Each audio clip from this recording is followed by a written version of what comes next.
Humbled. And yesterday, President Trump was asked if he's worried that we could see a recession, and he said we could see a period of transition.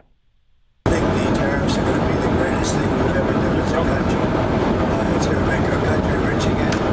We have many companies, as you know, auto companies are opening up plants now, and 4 or 5 announced already, but many more are coming. All I know is this: we're going to take in hundreds of billions of dollars in tariffs.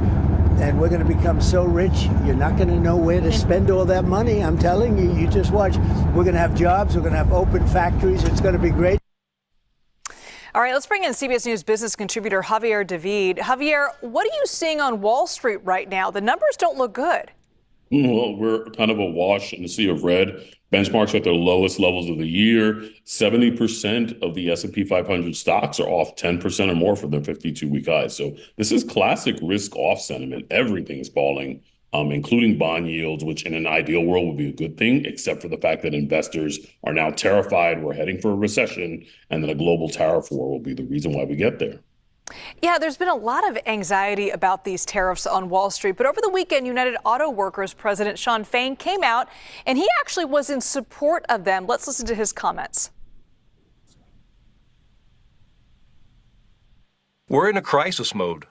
And, we are triaging right now. So I hear this debate about, blanket tariffs and all this stuff. But look, we're in a triage situation.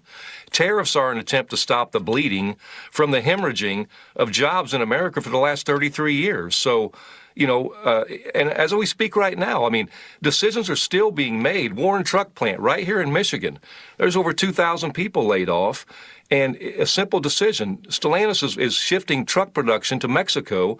They could change overnight and move those trucks right back here to Warren, Michigan, and put people back to work. You have Deere workers in Racine, Wisconsin.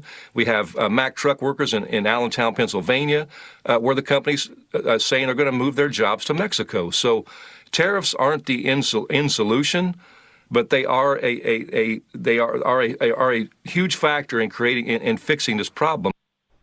Javier, he says they're necessary to stop the bleeding. I want to get your reaction to that.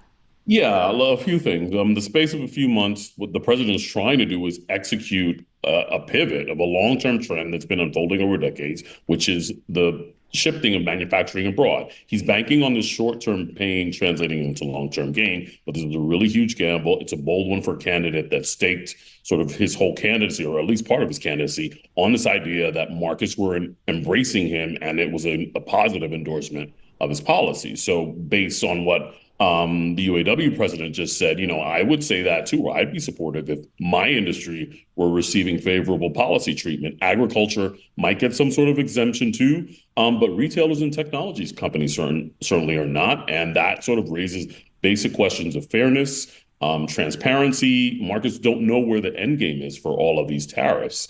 And it raises questions about sort of cronyism and being able to pick and choose the winners and losers. Yeah, there's concern over the tariffs, but there's also a lot of uncertainty with the president's approach to all of this. Much of it has to do with the policy, frankly, constantly changing day by day. What are the potential downsides to just having that volatility?